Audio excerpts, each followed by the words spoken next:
Another future who's better topic. We really got to make sure we write all these down because I'm spinning some gold today. Who's better? Who's the best player in baseball this year?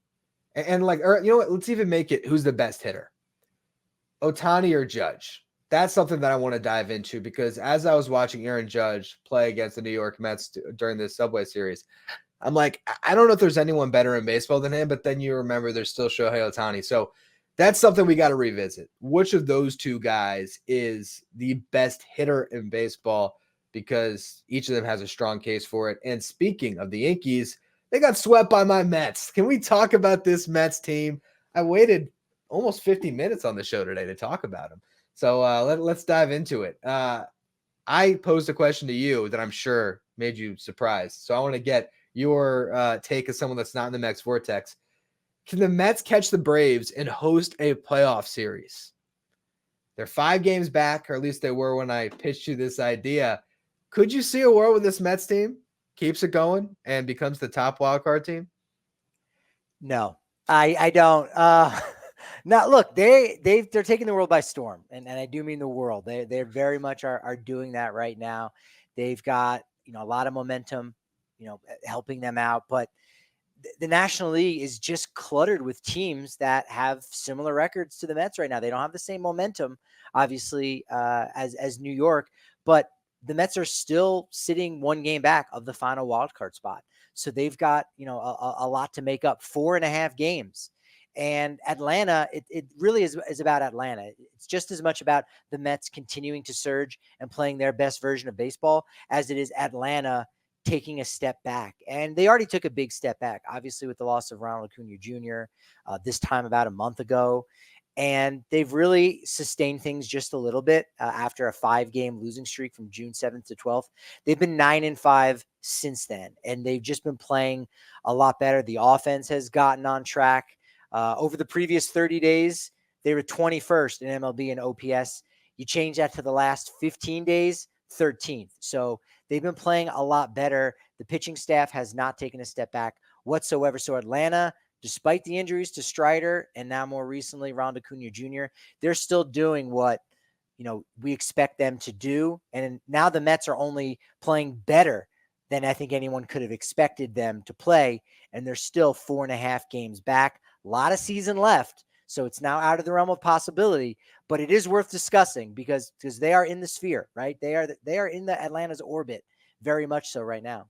Yeah, it's both things, as you said. It's the Mets being as high as they have been, and the Braves not quite looking like the team that we thought they were going to be at the beginning of the season.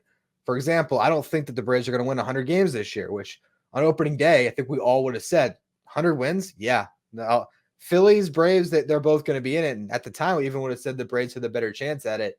I think the crazy part is as we're almost in July, I would say that the Mets are closer to the Braves, and they are in the standings than the Braves are to the Phillies this year. Now, come October, you can just throw it all out because whoever can put together the best rotation and a lineup that gets hot at the right time, anything can happen. I think this Mets team has some legs to it. I've loved what I've seen from this lineup. When you can roll out a top 4 of Francisco Lindor has been red hot, Brandon Nimmo, JD Martinez, and Pete Alonso, those are really good hitters. And what I have seen that has taken this team to another level is Francisco Alvarez has arrived, and he looks to be unbelievable. The at-bats that he's had lately, he's not going to get on base at a 500 clip for the rest of the season, but he's done that since he's come back from the injured list. And Mark Vientos at third base has been really good as well. So now, like top to bottom, there's almost a guy, if you look at every, set of 3 in the lineup, whether it's, Lindor, Nimmo, Martinez, Alonso, Alvarez, and whoever they put in the 6th spot. Then they have Vientos batting 7th. There's always someone in that subset of 3 that can go yard and that can scare a pitcher. The Mets have a really good lineup. The question for me, if they're going to actually get there, they need Kodai Senga to be himself, which is a big question mark, starting a rehab assignment soon. And I'd like to see Christian Scott, the Mets top prospect, be in the rotation mix in August as well. So if you can tell me August, September, the Mets rotation is Luis Severino, Kodai Senga, and Christian Scott, I think they have the legs to be the top wildcard team. But there's a lot of ifs that I just put out there. And the bullpen is a question mark I haven't even gotten to. Yeah, the top 4 in that lineup dominant. Francisco Alvarez is a dude. I don't think he gets enough attention, and had that injury not occurred, I think we'd be talking about him a lot more when it comes to starters for the All-Star game, because he immediately has arrived and has made an impact. But the other name that goes there, maybe he's sixth in the lineup, but he's played much better. 2 words, 4 syllables, tied for the team lead with 6 home runs in the last month. Mark Vientos. He hit mammoth homer on Sunday Night Baseball against those Cubbies, looking fantastic. Forget Brett Beatty. We're talking about Mark Vientos right now, a guy who's finally been given this opportunity, and he's taken advantage of it. And sometimes that's the way that things go for young players in larger markets, is you just kind of have to do it. And you're not really going to get the same chance as other smaller markets where, they're relying on you to be that guy. If the Mets had relied upon Brett Beatty, he'd still be playing regularly. And we know that that's not the case because he wasn't getting it done. But Vientos has been, and I think he's been also a big part of the Mets' success here recently. He has been. They were in a position where Brett Beatty showed so much defensively and really made you believe that there was a chance he could be your starting third baseman. And so for a team that everyone has described being in a bridge year, which I think is not an accurate representation of what they wanted to do this year. I think when they signed JD Martinez, the goal was, we're going to try to win. Otherwise, Vientos would have been the DH from opening day. They made the move. They went to Vientos. And the thing about what he has done is not only has he done it with the bat, which has been evident. I mean, he's one of their top guys in OPS. He might be, I haven't checked lately, but he has been that good defensively. Big time game is against the Yankees. He's making diving plays, one hop throw to first. I mean, he's a different guy at third base. This is a guy that as a prospect, I always said he's got 40 home run potential when he gets to the big leagues, but where's he going to play? I thought first base DH. He's shown that he can handle the hot corner, maybe not as well as Brett Beatty, but if you play league average and you can OPS at 850, that's going to play more than a guy who's just doing it defensively. So Mark Vientos has been one of the biggest developments for this team because it's not just what he's doing, it's going against expectations. We expected a lot from Francisco Alvarez. Nobody expected this from Mark Vientos. Steve Cohen in the chat saying, Ryan, great idea. We'll shift Vientos over to first base and he will plug up the loss of Pete Alonso. So owner of the New York Mets, very much in favor of this narrative that you are creating. I think that definitely makes a lot of sense. I've talked about that on the show for sure. This idea of what happens. I did a podcast where I was breaking down why it would make sense or the case for just bringing back JD Martinez and saying goodbye to Pete Alonso and letting Vientos slide to first, Beatty go to third. There's enough dialogue for that. I also, on the other side of the spectrum, could see the Mets taking advantage of Brett Beatty while his value is still high enough and trading him at this deadline and just literally being like, there you go, Mark Vientos. That's your position. That's how well he's played. But we will see. That's for Locked On Mets. That's for Locked On Mets. I got something for you. What did you say? Oh yeah, it was a bridge year, right? How about it being somewhat of a portal year? Because when you get on a bridge, you know where you're going to end up on the other side. But right, there's this gap that you're trying to get over and get through. Whereas with a portal and some portals, I'm not a huge sci-fi guy, despite a love for Stephen King. You kind of go into the portal, and where are you going to end up when you get on the other side? Are you trading at the deadline and really looking towards 25, 26 and beyond and really trying to build something? Or are you going to come out on the other end where you're going after it because you're relevant? Because what happened in the portal was you got hot. This purple alien came down from outer space trying to sell some hamburgers, and all of a sudden you started winning ball games. That's what can happen in the portal. That's why we play these games. And now all of a sudden, Mets very much relevant in the hunt for the wild card. Portal year, trademark. I honestly think that you might be onto something here. And what makes the Mets so interesting is I don't see David Stearns cashing in the chips for rentals this year. I think if the Mets do trade a Brett Beatty, a Luis Angel Acuna, if they trade some of these prospects, Beatty no longer a prospect, but still a valued young player, they're going to be looking at guys that have some control here. So could the Mets all of a sudden enter the fray on the Luis Robert trade discussions?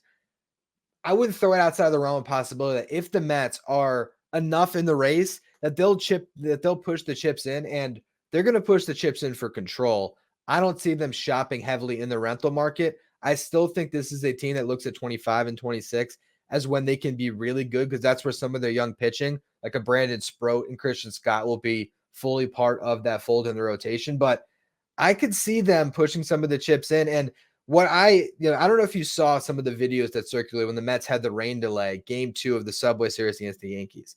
But it was mayhem in that ballpark. Beer vendors clearly still open during what was, I don't know, like an hour rain delay. And just the scenes in that ballpark, that's what Steve Cohen wants. He wants to see Grimace chugging beers to a crowd of admiring fans while it's pouring down rain.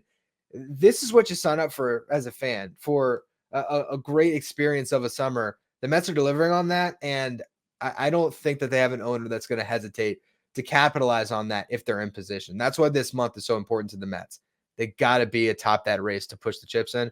But I think portal year, they might be. I think during that rain delay and during that game in general, there were multiple grimaces. Oh, yeah. Grimeye, I'm not sure the plural. They're all over between the costumes, between there's guys who they pull up their shirt or they're shirtless and they have Grimace painted on their stomach. It's a sensation all to itself. They had the Empire State Building in purple for Grimace, and Grimace, McDonald's is advertising for the Mets. They have Grimace standing outside the Empire State Building on their Twitter account, like plugging Mets stuff right now. So it's taken on a life of its own when it comes to this whole Grimace thing. Are we sure that Grimace isn't just Frank the Tank with purple body paint on? Because has anyone made that connection? Let's go ahead and get a little video editing and just drop that down in here a little bit. What did I want to say about the Mets going on? Oh, you posited this idea of getting Luis Robert, and do you want to give up those prospects? Well, what if you took on Yohan Moncada's contract? Now it's 1 year right now, but second half of the season, $12.5 million. Drop in the bucket, right? You're spending $12.5 million to save one of those prospects you paid for last year. You could also maybe bring in an Andrew Benintendi. That might muck up the works. You'd rather not for roughly $17 million for, I think, maybe 3 more years. Moncada might be that better one. You might even get a 3-team deal where, again, you take on some money and bring in another player that maybe even just designate for assignment right away. You can utilize that money to both acquire prospects and also hold on to your own if you pay down, another team's second half payroll. That's a creative way to get that done. Yeah, the Mets can always use that to their advantage. I honestly see Jeff McNeil as a sneaky trade chip at the deadline, because if the Mets eat down his contract, let's just say they decide we're going to move on from Jeff McNeil at second base. We believe in Acuna to be our second baseman in the second half or whatever it is. Jose Iglesias with the song of the summer is going to be their starter with "Oh My God." OMG. OMG. They can trade Jeff McNeil, and you'd say, man, who would want Jeff McNeil? Has been terrible this season. Let's just say the Royals is one team that I pointed out. There was the Mariners, one of these teams that maybe needs a body. If the Mets are going to eat enough money that you turn Jeff McNeil into a $7 million for the next 2 years to be a utility player, he becomes kind of attractive. So there's ways where the Mets can be very creative if they choose to be with their resources. That's what makes them a very interesting team at the deadline, because I feel like what's going to make them less interesting is if they're at 500, where they're just caught in between. You'd like to see them either continue this, or you don't want to see if you're a Mets fan, but if they go the other way in July, then they become a seller. That would be really compelling too. They're also they could go any which way, because I could see them being in the middle and just sitting on their hands and doing nothing too. Yeah, they could shuffle the cards, like you said, and try to get creative, almost pulling off a deal similar to what Minnesota did, where they offloaded Jorge Polanco to Seattle, and they were still able to bring in prospects, and they were fine because of it. So, you could have 2 trades, 1 addition, 1 subtraction, but overall, it does make your roster better. So I very much could see David Stearns doing that.